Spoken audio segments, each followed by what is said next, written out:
Bonjour et merci de me retrouver dans cette émission où je rencontre et je dialogue avec des personnes qui comptent dans l'Église d'aujourd'hui. Cette semaine, je reçois quelqu'un qui mène ou qui a mené 4 vies de front. Une vie d'enseignement et de formation à la théologie, une vie d'écoute et de conseil puisqu'elle est infirmière, psychologue hospitalière, spécialiste d'addictologie, une vie de prière puisqu'elle est vierge consacrée et une vie de responsabilité dans l'Église puisqu'elle a exercé de grandes responsabilités au sein du mouvement jésuite CVX, communauté de vie chrétienne. Je suis très heureux de vous recevoir, Nathalie Lacroix, bonsoir. Donc vous êtes vierge consacrée, infirmière, psychologue, tout ça.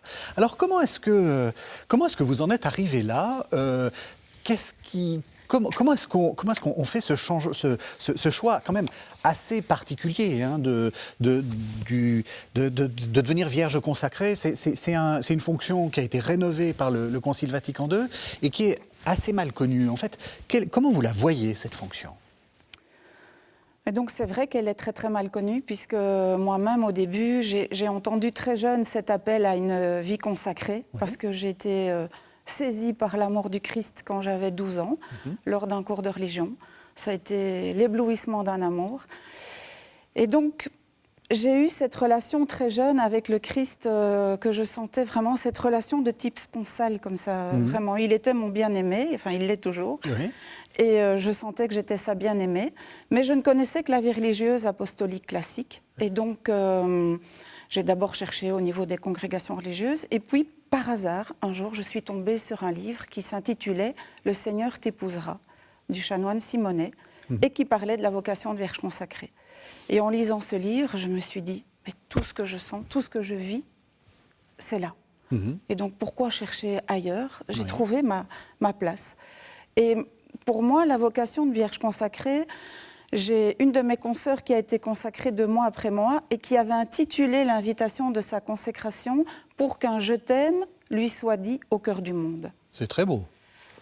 Et pour moi, c'est ça la vocation de vierge consacrée. C'est pour qu'un « je t'aime » soit dit au Christ au cœur du monde. Si souvent, l'amour n'est pas aimé, eh bien, notre mission première, c'est ça, quoi. C'est lui dire « je t'aime ». Et donc, c'est vrai, la prière, en tout cas, mais pas seulement, aussi à travers notre métier, nos actions, toute notre vie, quoi. Que toute notre vie soit un « je t'aime ». Oui, parce que c'est quand même une vie un peu difficile alors vous êtes, je sais qu'il y a beaucoup de réseaux entre vous retrouvez souvent, mais la vie dans une congrégation apostolique, voilà, on a de quoi dormir la plupart du temps, de quoi manger, même il y a une supérieure qui peut décider pour nous de ce qu'on doit faire, c'est très pratique ça. Là, vous êtes livrés dans le monde, enfin, vous êtes jetés comme des brebis au milieu des loups, hein. Oui, donc d'abord, c'est vrai que la première chose qu'il faut vérifier quand il y a une candidate, c'est cette capacité de vivre la solitude. Oui. Parce que chacune vit seule, en plein cœur du monde. Et donc, il faut tenir dans la fidélité sans ce soutien de la communauté. Oui. Moi, il n'y a personne qui va vérifier si je prie, si je me lève pour aller à l'Eucharistie, enfin, voilà. Et donc, ce ressort, il doit venir de l'intérieur. Oui. Et puis au niveau affectif, de pouvoir vivre cette solitude, ça c'est vrai, même si on est très engagé au cœur du monde, on est quand même très seul, même s'il y a des liens entre nous, des liens informels. Et puis par ailleurs, oui, c'est vrai que cet aspect du vœu d'obéissance qui est, ma supérieure me demande quelque chose et donc j'accomplis la volonté de Dieu, bien nous, c'est une exigence constante de discerner à quoi le Seigneur m'appelle. Et donc, dans la prière et puis en dialogue avec l'évêque, en tout cas pour les grandes décisions de nos vies. Discerner, là déjà vous avez un mot-clé, on entend le discernement ignatien. Votre itinéraire se fait, et c'est ça aussi l'avantage d'être vierge consacrée, c'est que vous n'êtes pas, vous êtes marié à Jésus, mais vous n'êtes pas marié à une spiritualité. Vous plutôt, c'est plutôt le chemin ignatien qui vous touche. Oui. Pourquoi ? C'est familial, Non, pas du tout. Ah non, pas du tout. Alors là, au contraire, moi, mon papa, il avait fait une année de spécial maths chez les jésuites et il n'en a pas gardé une bonne expérience et il avait dit « jamais je ne mettrai mes enfants chez les jésuites ». Ah oui, donc c'est vraiment... Et pas de chance pour lui parce que moi, j'ai voulu aller dans une école de garçons. J'avais vécu une expérience difficile dans une école primaire de filles. Et donc, je suis arrivée dans un collège jésuite où c'était la première année de la mixité. Et donc, voilà, il y avait 490 garçons, nous étions 7 filles. Alors, on a entendu un 90, vous êtes belge. Voilà. Oh, on peut le dire. Hein. On peut le dire, oui, tout à fait. Et donc, j'étais bibliothécaire de la classe, quoi, la petite bibliothèque de la classe, et je suis tombée sur le livre, en rangeant les livres, Récit d'un pèlerin de Saint Ignace. Et donc, j'ai lu ce livre, et j'ai été absolument subjuguée, en fait, parce que ce qui m'a séduit chez Saint Ignace, enfin, la première chose qui m'a séduit chez lui, c'est que c'était un homme d'excès, un homme passionné d'excès. Et moi, je suis aussi une femme passionnée d'excès. C'est tout ou c'est rien. Et déjà, quand j'avais 13 ans, le titulaire de ma classe me disait qui veut aller loin ménage sa monture, Nathalie, le mieux est l'ennemi du bien. Et donc là, avec Saint Ignace, je me suis dit, eh bien, il y a un salut pour les gens passionnés et excessifs. Si on a de grands désirs, eh bien, c'est une bonne chose parce que le désir, c'est le moteur de l'homme, de la femme. Et puis après, Dieu se charge de les purifier au fur et à mesure, ces grands désirs. Et donc, c'est ça que je voyais chez Saint Ignace et je me suis dit, eh bien, on peut devenir saint en étant comme ça, passionné. Et c'est ça qui m'a fait aimer Saint Ignace.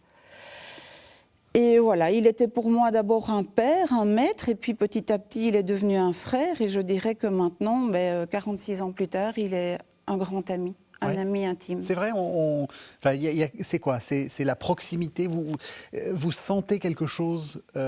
C'est quoi Saint Ignace? Comment vous le définiriez? Comme quelqu'un qui marche avec moi, vraiment, et qui m'a ouvert un chemin. Je dirais justement pour vivre au cœur du monde, pour chercher et trouver Dieu au cœur du monde. Parce que Ignace, il a vécu au XVIe siècle, et à cette époque-là, quand on voulait chercher et trouver Dieu, on devait quitter le monde, et plutôt rechercher le silence et la solitude. C'est l'époque de la réforme du Carmel, Sainte Thérèse d'Avila, Saint Jean de la Croix.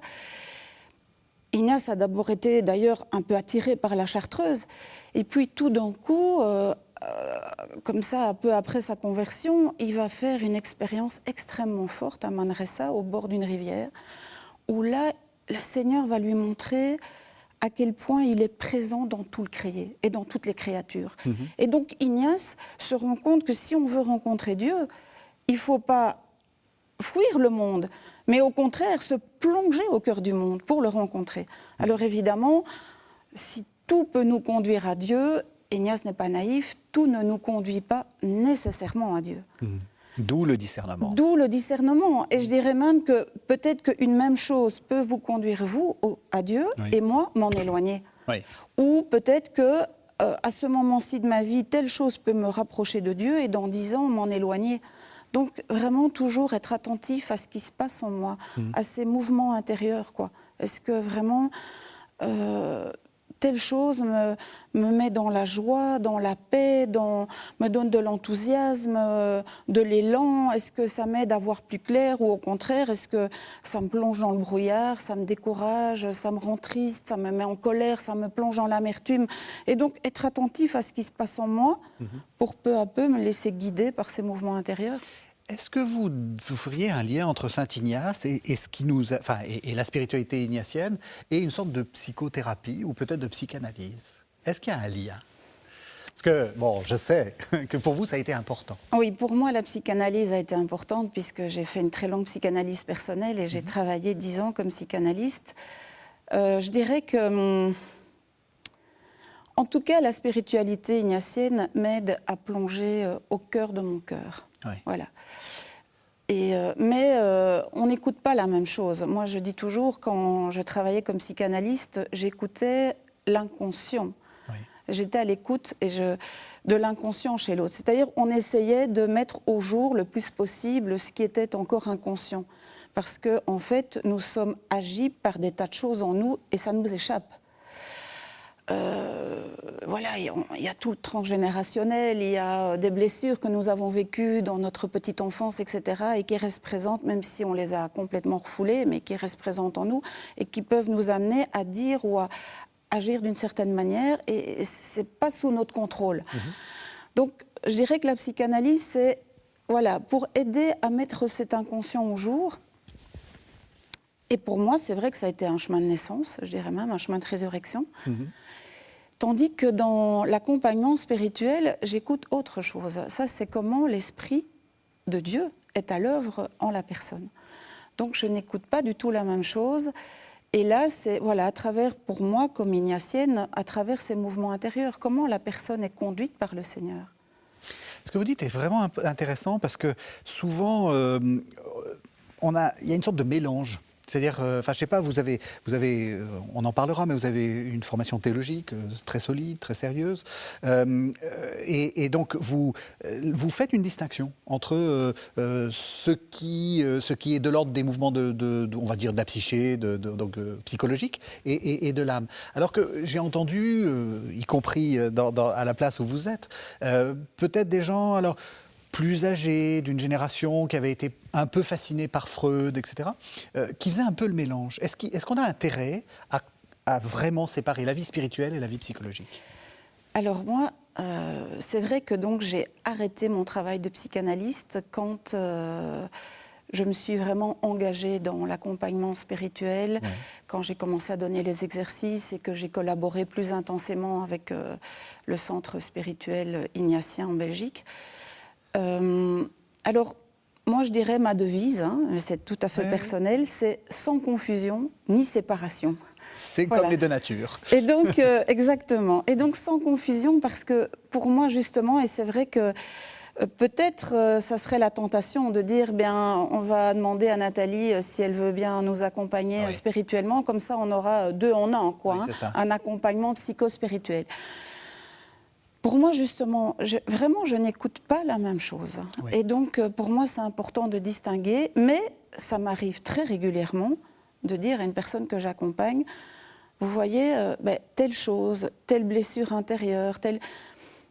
C'est un peu comme des cailloux, des rochers qui bloquent la source de la grâce divine, ou en tout cas qui rendent, au lieu d'avoir une source qui coule à flot, c'est un petit filet parce que voilà, il y a des blessures, il y a des choses qui sur le plan psychique sont compliquées, et ça vaudrait la peine que vous fassiez une thérapie pour déblayer le chemin, mais c'est pas avec moi que vous allez le faire. Voilà. Et donc, ça m'arrive très régulièrement de le dire aux personnes que j'accompagne. Parce que je crois vraiment qu'un travail de type thérapeutique peut aider la vie spirituelle énormément. Et justement, comment est-ce que... Parce que ce que vous dites est très très intéressant, parce qu'on a rarement cette discussion. Comment est-ce que vous voyez l'articulation entre les deux ? Parce que c'est vrai que quand on lit les auteurs spirituels, on a l'impression que l'âme est toute transparente et qu'il suffit de vouloir pour pouvoir, etc. Quand on lit les auteurs psychologiques, alors c'est le contraire, on a plein d'impensés, d'inconscients, de trucs. Et comment on fait pour nouer les deux, en fait ? Mais en tout cas, nous, on ne fait qu'un. Oui, c'est vrai. Nous avons un corps, nous avons un psychisme et voilà, une âme, enfin ce lieu, cette demeure en nous où Dieu réside. Et nous, on ne fait qu'un. Et donc, on ne peut pas être dissocié. Oui. Et c'est vrai que moi, si à un certain moment, j'ai arrêté ma pratique de psychanalyste pour me consacrer davantage à l'accompagnement spirituel, et c'est parce que je crois que dans l'Église, il y a encore beaucoup de méfiance par rapport à tout ce qui est psychologique, encore pire, psychanalytique. J'ai rencontré moins de méfiance par rapport au spirituel dans mon association professionnelle de psychanalystes. Voilà. Peut-être que là, la méfiance qu'ils avaient, c'était de dire, bon, si on envoie quelqu'un chez un accompagnateur spirituel, il va peut-être empêcher que des mouvements de type, je sais pas moi, la colère qui peut m'habiter, voire la haine, ou s'exprime en disant, ah, c'est pas bien d'être en colère. Ça, c'est un peu la caricature alors de l'accompagnateur spirituel. Mais du côté de l'Église, moi, j'ai vu beaucoup de réticences par rapport... C'est comme si on allait perdre la foi si on fait un travail d'ordre psychologique ou psychanalytique. Et moi, c'est pas du tout mon expérience. Et j'ai toujours rencontré beaucoup de respect chez mes collègues pour ma vocation. Pourtant, je ne cachais pas que j'étais vierge consacrée. Alors, quand ils me regardaient avec des yeux en disant « vierge consacrée, qu'est-ce que c'est ça ?» Je disais j'expliquais et... j'ai toujours rencontré beaucoup de respect. Et donc, je pense que le travail d'unification, c'est la personne elle-même qui doit le faire. Et c'est vrai que quand j'ai fait mon mémoire en théologie, en master en théologie, j'ai travaillé autour de cette question, crise de ma foi, chemin de salut, le lien entre foi et psychanalyse. Ouais. Et je crois que c'est important justement, enfin en tout cas pour des personnes qui sont chrétiennes et qui veulent vivre intensément leur vie de foi, de vivre les deux à la fois ce chemin d'ordre thérapeutique, psychologique, et puis un accompagnement spirituel. Et puis la personne, avec cette aide, peut peu à peu faire ce travail d'unification en elle. Voilà. Mais c'est pas, je dirais, enfin pour moi en tout cas, hein, je pense que c'est important de ne pas confondre. Voilà. C'est pas, enfin, on en a parlé juste avant, et vous ne le cachez pas. Vous avez été blessé par des gens dans l'Église. Vous racontez ce que vous voulez raconter. Hein, je ne suis pas en train d'essayer. Est-ce que vous pensez que justement, c'est parce qu'on n'a pas eu ce regard sur la psyché qu'on arrive à ces affaires qui sont en train d'empoisonner l'Église? Est-ce que vous pensez que c'est ça aussi? On s'est cru trop pur, en fait, d'une certaine façon. Tout à fait. Je pense que ça, c'est certainement. Je pense que l'Église doit encore d'abord apprendre à, je dirais d'abord au niveau basique, à gérer les conflits. Trop souvent, on a tendance dans l'Église à faire comme s'il ne se passait rien, comme si... voilà. Et donc à étouffer, à refouler, à cacher les choses dans les armoires, et puis et ça pourrit en fait. Oui. Et donc je pense que là, vraiment, on y gagnerait à dire, c'est tout à fait humain qu'il y ait des conflits entre des personnes. On est tellement différents les uns des autres, donc apprenons à gérer ces conflits. Et puis aussi, je crois qu'il y a vraiment un grand chemin à faire par rapport à se réconcilier avec nos pulsions. Non seulement nos pulsions agressives, ça c'est la question des conflits, mais aussi nos pulsions sexuelles. Nous sommes des êtres sexués. Vous êtes un homme, je suis une femme. Et donc nous avons des manières différentes de nous relationner au monde, aux autres. Et donc, voilà, et qu'on peut tomber amoureux de quelqu'un, etc. Mais donc, qu'est-ce qu'on fait avec ces pulsions ? Et à force de nier, en se disant « Ah non, je suis prêtre » ou « Donc ça ne peut pas m'arriver », ou au contraire de dire « Ah ben donc je suis prêtre et donc voilà, l'autre est là et doit satisfaire mes pulsions », non. Enfin, et voilà, il y a vraiment un chemin à vivre à ce niveau-là, ça c'est sûr. Justement, est-ce que vous diriez que ces pulsions, il faut travailler dessus pour les réprimer ou au contraire pour les exprimer ? Il faut travailler dessus d'abord pour simplement accepter... Les identifier, oui. De les identifier, qu'elles sont là, et ça fait partie de mon... Je suis un être humain parce que je suis habitée par ces pulsions. Je veux dire, il n'y a pas de honte à avoir parce que je suis traversée par des pulsions agressives, sexuelles, des pulsions de vie, des pulsions de mort. Et ça se peut qu'à certains moments de ma vie, les choses que je suis en train de traverser sont tellement difficiles que j'ai envie de mourir. Enfin, je veux dire... Et c'est normal. Et donc apprendre à mettre des mots, apprendre aussi à mettre des mots sur les émotions qui nous traversent. Voilà, je suis en colère et c'est... Je rencontrais un petit garçon de 13 ans il y a 2 jours. Là, il venait dormir chez moi parce que le lendemain, je devais le conduire chez quelqu'un. Et il m'expliquait que dans son école primaire, l'institutrice, quand quelqu'un était en colère ou était triste, il dit « on fait un bâton de parole ». L'institutrice fait une pause dans le cours qu'elle est en train de donner et dit « tiens, tu peux prendre ce bâton et si tu as envie, exprime pourquoi tu es en colère, exprime pourquoi tu es triste ». Je me suis dit, mais c'est magnifique, quel apprentissage. Je me suis dit, mais c'est tellement plus important qu'un peu plus de matière, d'apprendre à nommer ce qui se passe en moi, à mettre des mots dessus. Et en Église, on y gagnerait tellement si on apprenait à faire ça, quoi. Dans les séminaires, dans les noviciats. À la messe. À la messe. Mais oui, bien sûr. Enfin, après un sermon. Mais oui, voilà. Non, mais vous avez raison. Enfin, il y a identifier, parler, mettre des mots. Et en tout cas, il faut se dire que ce qui passe, c'est ce qui m'habite profondément. Et c'est pas ce que je raconte. Si un prêtre, je veux dire, fait une magnifique homélie, mais qu'il est habité par une image mortifère de Dieu, ou un Dieu juge, un Dieu qui... Ce qui va passer, c'est pas les belles paroles qu'il dit, c'est ce qu'il porte en lui, en fait. Ouais. Et donc, de pouvoir petit à petit, comme ça, mettre au jour, voilà, qu'est-ce qui m'habite ? Ce Dieu pervers dont on a parfois tellement parlé, maintenant un peu moins, mais quand même, je pense que ça habite encore beaucoup le cœur des personnes. Hein. Je veux dire, cette image d'un Dieu qui est toujours là, qui m'attend au tournant pour me prendre en défaut, pour me condamner, m'empêcher de vivre, m'empêcher d'être heureux finalement. Hein. Moi, j'ai beaucoup aimé, il y a un livre que j'ai lu de Jean-Marie Guelette et qui parle à un certain moment de la volonté de Dieu, et il dit, au fond, la volonté de Dieu, ça doit être triste et ça doit faire mal, quoi. Est-ce que ça vous est déjà arrivé, quand vous préparez un voyage que vous avez depuis longtemps envie de faire, et que vous allez faire avec un ami, une amie, est-ce que ça vous est déjà arrivé de dire, je suis en train de faire la volonté de Dieu? Il dit, bah non. C'est vrai. C'est vrai. On fait la volonté de Dieu quand on a un cancer, qu'on subit des traitements très lourds et qu'on essaye de traverser ça, oui, là, ou quand on a un supérieur ou une supérieure difficile, une communauté épouvantable et que vaillamment tient le coup, oui. Mais il dit, mais quand vous vivez des choses bonnes, belles, est-ce que ça vous est déjà arrivé que vous faites la volonté de Dieu? Et oui. moi, je dis... Je prends cet exemple-là dans l'accompagnement spirituel, parce qu'en fait, tout le monde est habité par un petit sourire quand je raconte ça, parce que, quelque part dans l'inconscient collectif de l'Église, on a cette image-là de la volonté de Dieu. C'est ça. Oui, il faut s'en purifier, il faut le changer. Mais bien sûr, Jésus, il est contagieux de vie, de santé. Il n'y a personne qui, en rencontrant Jésus, tombe malade ou se retrouve enchaîné. Jésus, il libère, il rend la vie, il rend la santé. Jésus n'a jamais demandé à quelqu'un de « écoute, tu souffres, mais c'est bien, offre tes souffrances au Père ». Non, Jésus n'a jamais dit ça quand il rencontre un malade. Oui, vous avez raison. Alors, évidemment, vous faites de l'accompagnement, mais ça ne nourrit pas son homme ou sa femme.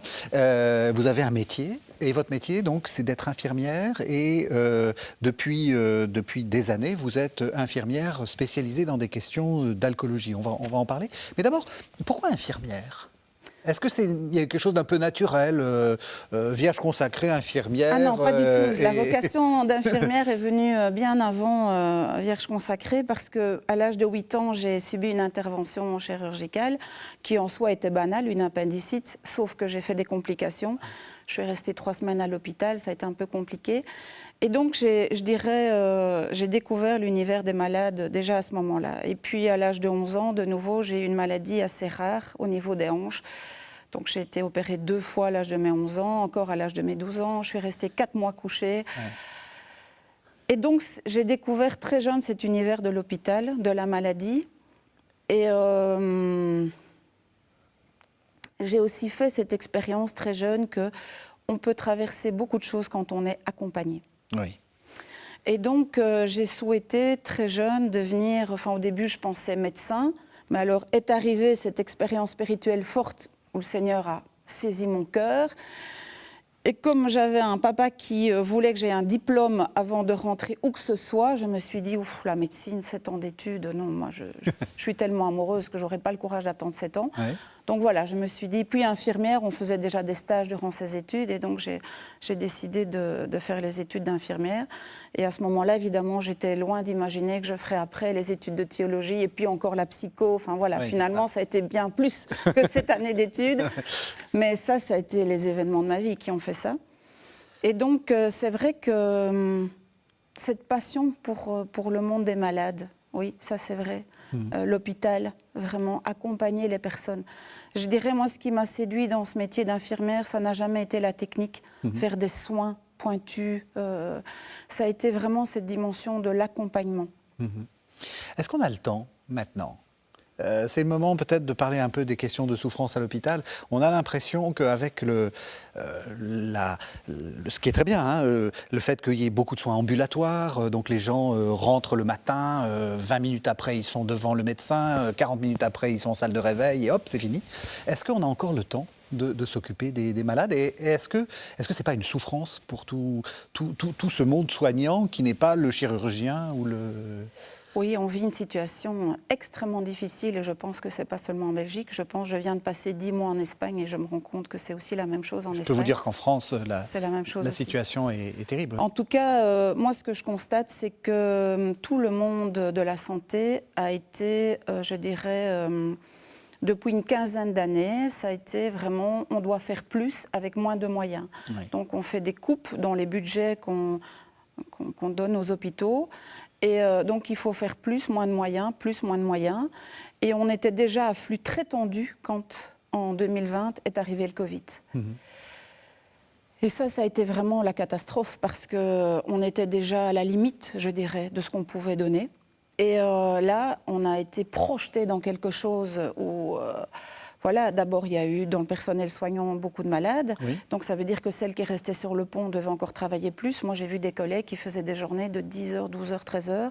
Donc, beaucoup se sont épuisés vraiment, ont sombré en burn-out. C'est des congés de maladie longue durée. Et donc, on vit maintenant une situation extrêmement difficile au niveau des hôpitaux, où il y a un manque cruel de soignants. On doit fermer des lits, on doit fermer des unités de soins, par manque d'infirmières, Et dans les unités de soins qui ne ferment pas, je dirais, elles sont soumises à un rythme effréné. Et moi, c'est quelque chose qui me fait beaucoup souffrir. Personnellement, je dirais que je ne suis pas, comme je travaille comme infirmière ressource en alcoolologie, donc j'ai une mission très pointue qui est d'accompagner des personnes qui ont, je dirais, une consommation nocive d'alcool, voire une alcoolodépendance. Donc si moi je veux prendre du temps avec un patient, je peux le faire. Mais je dirais toutes mes collègues qui travaillent dans des unités de soins, elles sont soumises à un rythme effréné. Souvent, elles ne peuvent pas s'arrêter pour manger. Elles font énormément d'heures supplémentaires. Parfois, elles ne peuvent même pas s'arrêter pour aller à la toilette. Et donc, elles n'ont plus, le temps de rencontrer le patient. Donc, ce manque de moyens financiers est vraiment extrêmement difficile à vivre. Et aussi, moi, je pense, toute cette apparition peu à peu du monde du numérique. Oui. Quand j'ai commencé à travailler comme infirmière il y a 40 ans, voilà, l'ordinateur faisait timidement son apparition, mais je veux dire, on rencontrait la personne, on faisait une anamnèse, on était assis en face du patient, on lui posait des questions, on notait sur un papier. Je dirais maintenant, entre le patient et nous, il y a toujours un écran d'ordinateur. Voilà. Tout est informatisé, alors c'est soi-disant censé nous faire gagner beaucoup de temps. Moi, je pense que ça nous fait passer beaucoup de temps près de la machine, près de l'ordinateur, pour encoder des données, des mesures, etc. Et c'est du temps qu'on n'a plus auprès des patients. En tout cas, moi, c'est ce que j'entends auprès de mes collègues. Oui. Voilà. En vous écoutant, on voit qu'on est bien au-delà du discours syndical. C'est vrai que le manque de moyens, c'est chronique, etc. On est dans quelque chose... Vous êtes pessimiste? Vous êtes... Oui, je suis pessimiste. Je ne sais pas où on va, mais en tout cas, pour moi, on va droit dans le mur. Ouais. Et la solution, ça serait quoi? Et y compris une solution spirituelle. Enfin, je veux dire, on est ici dans une émission, pas uniquement une émission de société, mais une émission théologique. Quel serait le conseil que vous... Voilà, je vous donne une sorte de baguette magique, vous devenez chef des hôpitaux de Paris, comme ça, on n'est pas en Belgique, la PHP, et qu'est-ce qu'il faut faire? Bon, il faut trouver de l'argent, mais est-ce qu'il y a autre chose qu'il faut faire? Moi, je pense qu'au cours de ces 40 dernières années, on a fait de plus en plus de fusions. Donc, on devient des hôpitaux énormes, 1000 lits, on rachète des hôpitaux, on fusionne, etc. Je pense qu'il faut revenir vers quelque chose de plus petit, à taille humaine. Ça ne veut pas dire qu'il ne peut pas y avoir des gros hôpitaux qui centralisent des appareils, des examens techniques, des maladies pointus, très très pointues. Voilà. Mais je pense qu'il faut revenir à des plus petits hôpitaux où on peut de nouveau remettre l'humain au cœur, vraiment au cœur de nos choix. Parce que pour le moment, oui, on dit le patient est au centre de nos choix, mais ce n'est pas vrai, c'est sur le papier. Mais on n'a plus les moyens de mettre le patient vraiment au centre de notre action, au centre de nos choix. Et du coup, les gens perdent le sens de ce qu'ils font. Beaucoup d'infirmières aujourd'hui, même de médecins, sombrent en burn-out parce qu'on avait choisi la médecine, on avait choisi le métier d'infirmière parce qu'on voulait vraiment... vivre l'humain. Sauver le monde. Oui, enfin, en tout cas, accompagner les personnes. Et on se rend compte que, en fait, voilà, tout doit aller tellement vite qu'on ne peut plus le faire. Et donc, on ne voit plus le sens de ce qu'on fait. Il faut retrouver le sens de ce qu'on fait. Voilà. Ce discours-là, et en étant vierge consacrée, donc là, on revient à Bruxelles, est-ce qu'il s'entend avec la dimension chrétienne? Ou est-ce que c'est compliqué? Oui, enfin moi je crois que... Je veux dire, l'OMS a défini le bien-être spirituel comme l'un des critères de l'OMS, donc l'Organisation mondiale de la santé. Oui, oui. Donc voilà, le bien-être spirituel, ça fait aussi partie des critères pour le soin. Oui. Et est-ce que vous pensez qu'on en est là? C'est-à-dire que dans les hôpitaux, il y a une équipe d'aumônerie, je vais dire. Donc, mais moi, j'ai à un certain moment, il y a à peu près 25 ans, non presque 30 maintenant, j'ai travaillé 5 ans comme aumônière dans un grand hôpital. Et c'est vrai qu'à ce moment-là, moi, j'étais partie intégrante des équipes de soins. Vraiment. D'ailleurs, dans certaines unités, je participais au staff. On me demandait mon avis par rapport à certains patients. Donc là, on sentait que la dimension spirituelle était vraiment intégrée aux soins. C'est plus le cas maintenant. Parce que je crois que de nouveau, on n'a plus le temps. On n'a plus le temps. Moi, j'ai connu l'époque où vraiment les infirmières disaient à un patient, vous savez, voilà, vous vivez des choses difficiles, etc. Nous avons une aumônière ici qui pourrait peut-être vous aider en vous écoutant. Enfin, voilà. Maintenant, je veux dire, oui, ça fait toujours partie de l'anamnèse infirmière, mais on ne pose même plus la question parce qu'on n'a plus le temps. Voilà. Donc, on va revenir à votre spécialité, qui est la question de l'alcoolologie. Est-ce que, vous avez dit, vous avez plus de temps. C'est vous qui vous le donnez ou en fait vous êtes happé vous aussi par le système? Alors, je dirais comme infirmière ressource ou infirmière de pratique avancée, pour prendre le terme plus répandu en France, je dirais que nous avons davantage le temps avec les patients parce que voilà, j'ai des collègues qui travaillent dans, par exemple, la douleur, infirmière ressource en douleur aiguë, douleur chronique, donc, ou en diabétologie ou en nutrition artificielle. Donc on a vraiment un contact privilégié avec les personnes. Et je dirais que c'est un temps que je prends, oui, que je me donne. Mais c'est vrai que parfois, quand je sors d'une chambre, j'ai le cœur serré, vraiment, quand je vois alors mes collègues qui, elles, sont en train de courir dans tous les sens. Et je trouve que là, il y a une injustice, que je ne suis pas seule à vivre comme infirmière ressource. J'ai d'autres collègues infirmières ressources qui vivent ce même sentiment de malaise, en se disant « mais comment ça se fait que voilà, moi je peux prendre ce temps avec le patient ?» Et c'est gratifiant de pouvoir prendre du temps avec quelqu'un et que mes collègues qui ont choisi le métier d'infirmière aussi pour accompagner les personnes souffrantes ne peuvent plus prendre ce temps. Et c'est quelque chose qui n'est pas facile pour nous à vivre. L'alcoolologie, ça vous est venu comment? Pourquoi est-ce que vous vous êtes intéressé à cette question-là? Alors là, j'ai été projetée là-dedans par la direction de mon hôpital. Ouais. Moi, j'ai travaillé 16 ans comme, dans un projet pilote que la direction avait lancé en 2001, qui était l'accompagnement à domicile de personnes qui sortaient de l'hôpital où on se disait « Oh là là là là, ça s'annonce foireux le retour », pour différentes raisons. Parce que c'était des personnes tout à fait seules, pas de famille, pas d'amis, pas de voisins, où il y avait une problématique psychosociale, pas d'argent, enfin bon. Donc on se rendait compte que si on ne faisait rien, 3 jours après, on allait retrouver ces personnes aux urgences. Donc voilà, j'ai été longtemps, mais ce service n'était pas rentable. Et donc, au bout d'un certain nombre d'années, bien, la direction a décidé d'arrêter ce service. Toujours cette question. Voilà, parce qu'on n'avait pas de subside du gouvernement pour ce service. Donc, et donc, il fallait chercher un autre poste dans l'hôpital. Moi, à ce moment-là, j'ai dit, tiens, il y avait un poste qui se libérait en soins palliatifs. Et je me dis, tiens, moi, je me verrais bien. J'ai postulé pour ce poste. Parce que c'était revenir à mes premiers amours. J'avais travaillé 6 ans comme infirmière de nuit en soins palliatifs. Et la direction, à ce moment-là, a été intéressée par le double profil que j'avais d'infirmière et de psychologue et m'a demandé si j'accepterais d'être infirmière ressource en alcoolologie parce que il recevait beaucoup de plaintes en conseil d'entreprise des infirmières de chirurgie cardiovasculaire qui étaient confrontées à des patients ayant une problématique alcoolique. Oui. Elles ne se sentaient pas formées pour ça. Et c'était des patients qui parfois faisaient des sevrages aigus en post-opératoire. Donc ils étaient violents, quoi. Et donc ils étaient violents. Voilà. Et donc il y a des infirmières qui avaient failli être étranglées.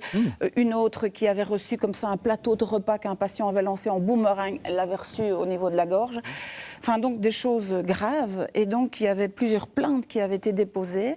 Et la direction se sentait fort démunie. Et en orthopédie, là, je dirais que les équipes étaient plutôt confrontées à un sentiment d'impuissance. Des patients qui souffrent d'une problématique alcoolique et qui donc font de nombreuses chutes sur alcool. Et donc, c'est des patients qui viennent, qui reviennent, et on met une vis par-ci, une vis par-là, une hanche, un coude, une épaule, et puis, enfin voilà. Et donc, on a un peu le sentiment qu'on travaille, entre guillemets, pour rien, parce que en fait, on n'aborde pas le problème à sa source, quoi. C'est ça. Et donc, du coup, voilà. Alors moi, je connaissais rien à l'alcoolologie, et donc et a priori, ça m'avait jamais intéressée. Enfin, je veux dire, bon. Mais donc, j'ai relevé le défi et j'ai dit, ok, mais alors moi, j'ai besoin de me former, quoi, parce que j'ai beau être psychologue, moi, j'avais pas eu de cours dans mon master en psychologie sur l'alcoolologie. Bien sûr. Et donc, j'ai été travailler dans un hôpital à Rouen. J'ai suivi une infirmière de liaison en addictologie, comme ça. Et puis après, juste à ce moment-là, s'ouvrait en Belgique un certificat interuniversitaire en alcoolologie que j'ai pu suivre. Et donc, je me suis lancée. Et j'ai beaucoup travaillé, en fait, avec les soignants. J'ai pris beaucoup de temps la première année pour écouter les soignants, quelles étaient leurs souffrances, quelles étaient leurs questions. De quoi ils avaient besoin pour se sentir à l'aise, commode, pour prendre en charge un patient qui souffrait d'une problématique alcoolique. Et donc, avec tout ce qu'ils m'ont renvoyé, vraiment, donc au début, ça a été beaucoup de réunions avec 4-5 personnes. Voilà, beaucoup écouté. Et puis, petit à petit, du coup, j'ai un peu réalisé une formation des soignants à partir de leurs questions. Et alors, comment on fait quand on rencontre un patient? Parce que j'imagine que beaucoup de gens doivent être dans le déni. Nous, on vient d'une culture chrétienne assez moralisatrice, quand même, et surtout sur l'alcool. Comment est-ce qu'on fait? Et peut-être même, parce qu'on a peut-être des téléspectateurs qui se posent ces questions-là, quelle est la juste attitude? Mais en tout cas, moi, je ne peux pas rencontrer tout le monde. Ça, c'est pas possible. Je n'aurais pas assez de temps. Donc, les infirmières de terrain, des unités de soins, jouent un rôle extrêmement important parce que c'est elles qui doivent détecter les patients chez qui, après, moi, je peux passer. Une fois que vous arrivez, qu'est-ce que vous dites? Et donc, je dirais, quand elles font ce travail, moi, je leur dis toujours, quand je les forme, de demander jamais à un patient « Est-ce que ça vous arrive de boire de l'alcool ?» Parce que pour le Belge moyen et le Français moyen, la bière, le vin, ce n'est pas de l'alcool. On pense alcool, c'est alcool fort, gin, rhum, voilà. C'est ça. Et donc, c'est pas comme ça qu'il faut aborder les personnes, parce que sinon, les personnes vont dire non, moi je bois pas d'alcool. Et parfois, j'ai des infirmières qui reviennent vers moi en disant, tu sais, il m'a dit ça, mais je suis sûre qu'il ment, parce que moi je vois à son visage que c'est quelqu'un qui boit. Mais je dis non, il ne te ment pas. Simplement, si tu lui demandes, buvez-vous de l'alcool, ce qu'il boit, pour lui, il ne le considère pas comme de l'alcool. Donc, il faut aborder les personnes en disant, tiens, est-ce que ça vous arrive de prendre un petit verre d'apéritif, un verre de vin, un verre de bière, en Belgique quand même. Et là, évidemment, les personnes vont dire, ah ben oui, comme tout le monde. Ou bien, oui, mais avec modération. Et donc là, c'est de voir, tiens, alors là, c'est un peu plus mon rôle, mais de dire, ok, avec modération, et pour vous, ça veut dire quoi, avec modération? Dites-moi un peu, comment ça se passe, une journée type? Est-ce que vous buvez en semaine, uniquement le week-end, une journée type? Comment ça se passe? Et puis là, les personnes vous expliquent qu'à midi, on prend une duvel comme apéritif, et puis une bière, une demi-bouteille de vin durant le repas, et puis de nouveau la même chose le soir. Et donc, je leur dis, vous savez, ça, c'est pas comme tout le monde, ou ça, c'est pas avec modération. Et donc, j'explique aux personnes que, ce qu'il me dit être boire avec modération, ça représente autant d'unités standard alcool. J'explique, je donne des informations. Et quand j'approche un patient, moi, je me présente toujours, je dis que je suis alcoologue, et je dis toujours à la personne, voilà, est-ce que vous êtes d'accord que nous abordions ensemble la question de votre consommation d'alcool? Et moi, je ne suis pas là ni pour vous juger, encore moins pour faire la morale, c'est pas ça mon job, et je ne suis même pas là pour vous donner des conseils. Alors ça interpelle beaucoup les gens. Ah bon? Vous n'allez pas me donner de conseils? Non. Je ne vais pas vous donner de conseils, je vais vous donner des informations. Parce que moi, je ne sais pas ce qui est bon pour vous. Il n'y a que vous qui vivez votre vie, qui savez ce qui est bon pour vous. Mais pour que vous puissiez faire une balance entre les bénéfices que l'alcool vous apporte et les risques que vous courez en continuant ce type de consommation, là, moi, je peux jouer un rôle pour vous aider à voir les risques que vous courez. Mais la balance des bénéfices, il n'y a que vous qui pouvez voir ce que vous allez y mettre. Je veux dire, je n'ai jamais rencontré quelqu'un qui me dit « Ah, moi j'ai commencé à boire pour me détruire à petit feu ». Non, bien sûr. Voilà, c'est jamais ça. On boit parce que l'alcool m'aide à avoir plus d'assurance ou parce que je traverse un moment difficile et que j'ai l'impression, parce que c'est une fausse croyance, que l'alcool m'aide à être moins triste, ou bien voilà, parce que l'alcool m'aide à ne plus penser à quelque chose de difficile, de douloureux, un deuil, quelqu'un que j'ai perdu et que je parviens pas à vivre ce deuil. Donc, les bénéfices, c'est vous qui pouvez le dire. Les risques, c'est moi qui peux vous aider à prendre conscience des risques. Et puis, à vous de faire votre balance et de prendre les décisions qui vous semblent être les meilleures pour vous aujourd'hui. Voilà.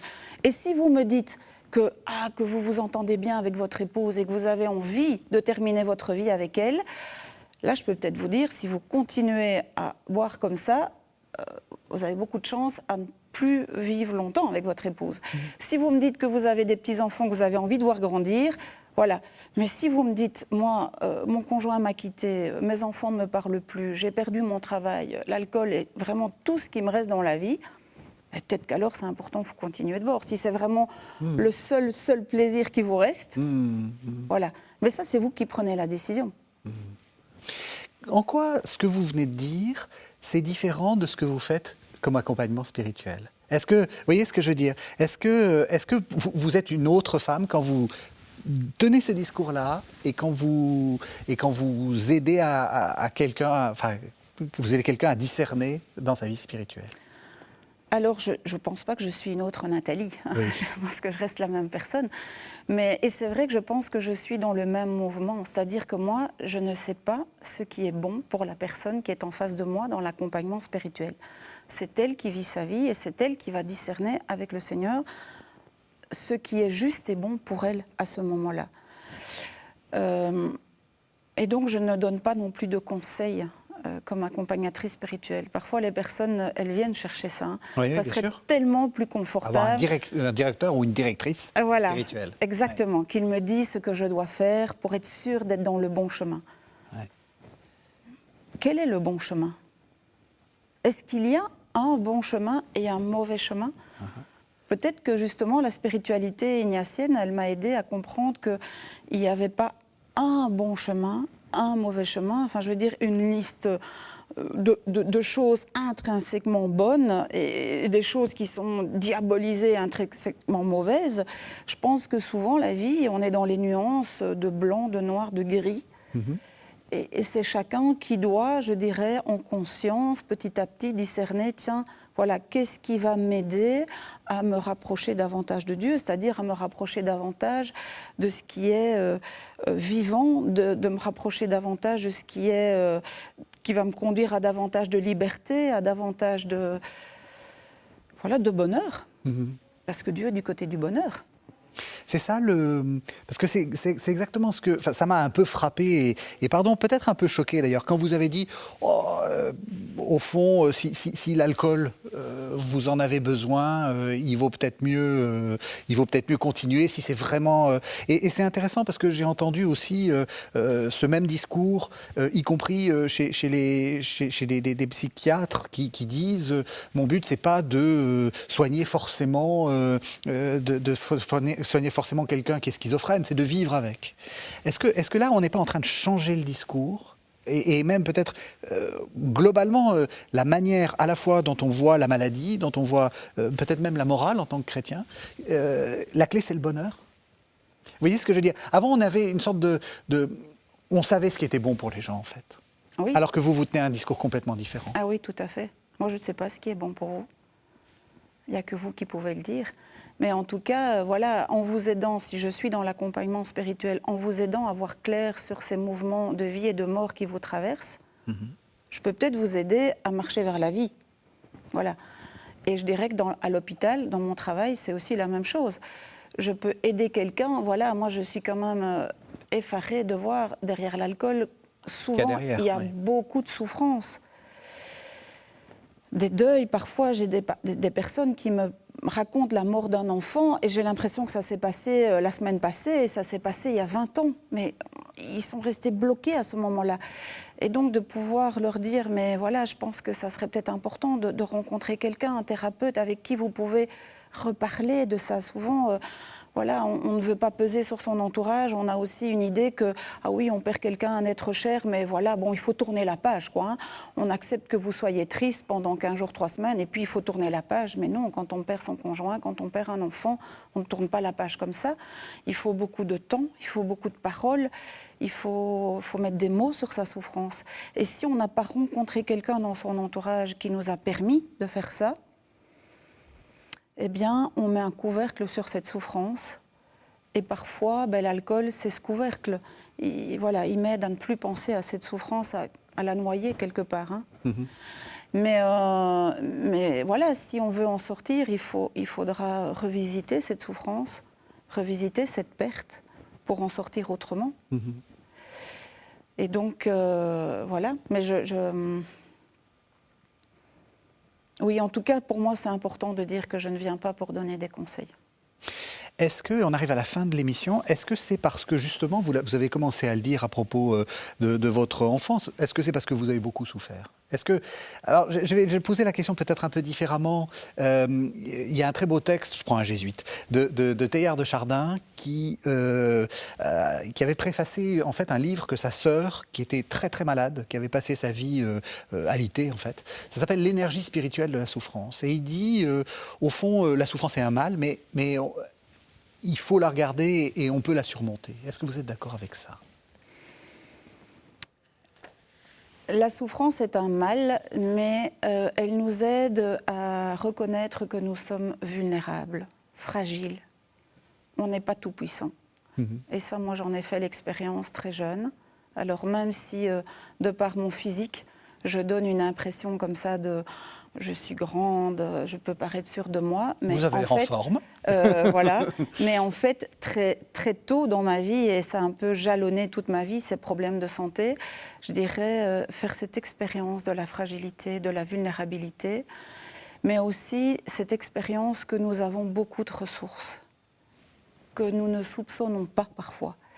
Et quand on est accompagné, eh bien, ça nous permet d'aller puiser, d'aller retrouver ces ressources que nous avons. Ça, je l'ai souvent fait comme expérience à l'hôpital. Le nombre de fois où un patient me dit oh, « si on m'avait dit à l'avance tout ce que je devrais traverser, je me serais dit « oh non, j'aurais jamais le courage ». Et finalement, je suis arrivée à traverser tout ça. Et on a des ressources en nous, j'ai envie de dire, inépuisables, mais parfois on n'en est pas conscient. Et donc le rôle, je dirais, de l'accompagnement, mais ça peut être pas nécessairement l'équipe d'aumônerie, ça peut être à travers des soignants, ça peut être à travers des membres de la famille, des amis. Le rôle de l'accompagnement, c'est de nous aider à nous connecter avec ces ressources. Et ça, je crois que c'est très, très important. Et puis, je pense que moi, dans ma famille, c'était des personnes indépendantes. Ma grand-mère paternelle, elle avait une épicerie. Mon grand-père maternel, une boucherie qui a été repris par son fils, qui est mon parrain. Et moi, j'ai fait l'expérience que ma grand-mère, mon parrain, à travers leur métier, ils accompagnaient les personnes. Oui. Ils ont accompagné vraiment simplement par une qualité de présence, d'écoute. Ils ont aider énormément de personnes à traverser de grosses épreuves. Et je crois que cette manière d'être proche des gens, tout simplement, sans étiquette, ils n'avaient pas d'étiquette d'accompagnateur spirituel ou de psy, mais en fait, ils accomplissaient ce travail d'accompagnement. Et je crois qu'ils ont aidé beaucoup de personnes à vivre, à aller rechercher ces ressources intérieures. Est-ce que vous recommandez la prière ? Et c'est ma dernière question, parce qu'on arrive à la fin de l'émission. Est-ce qu'il vous arrive de recommander la prière ? À mes patients, à l'hôpital ou dans l'accompagnement spirituel ? Les deux. Mais la prière, pour moi, elle est fondamentale parce que c'est là où je me connecte à la source avec un grand S, vraiment à cette présence de Dieu qui est là, vivant, présent et agissant en moi. Et donc ces moments d'intimité avec lui, ça m'aide à me connecter avec ces ressources profondes parce que pour moi, ces ressources qui sont en moi, c'est sa vie. La vie de Dieu qui coule, c'est sa grâce. Et donc oui, la prière peut être importante. Maintenant, avec mes patients, j'en parle rarement de la prière, sauf s'ils me disent qu'ils sont chrétiens. Mais Mais ça m'arrive quand même parfois, quand je sens qu'il y a une ouverture, de leur dire, si même eux, je ne leur dis pas de prier, mais de leur dire, est-ce que vous seriez d'accord que je prie pour vous ? Pour moi, la prière est importante. Est-ce que vous seriez d'accord que je prie pour vous ? Et j'ai jamais rencontré quelqu'un qui me disait non. Ils me disent, ah oui, vous seriez prêt à faire ça pour moi ? J'ai souvent rencontré des gens qui même se disaient incroyants, mais qui, en fait, acceptent que moi, je prie pour eux. Et je prie beaucoup pour mes patients. Il n'y a rien de plus beau que de prier pour quelqu'un. Oui, tout à fait. Merci beaucoup. Merci Nathalie Lacroix. Voilà. Merci de nous avoir suivis. Vous savez que vous pouvez retrouver cette émission sur le site internet de KTO, www.ktotv.com, et on se retrouve la semaine prochaine.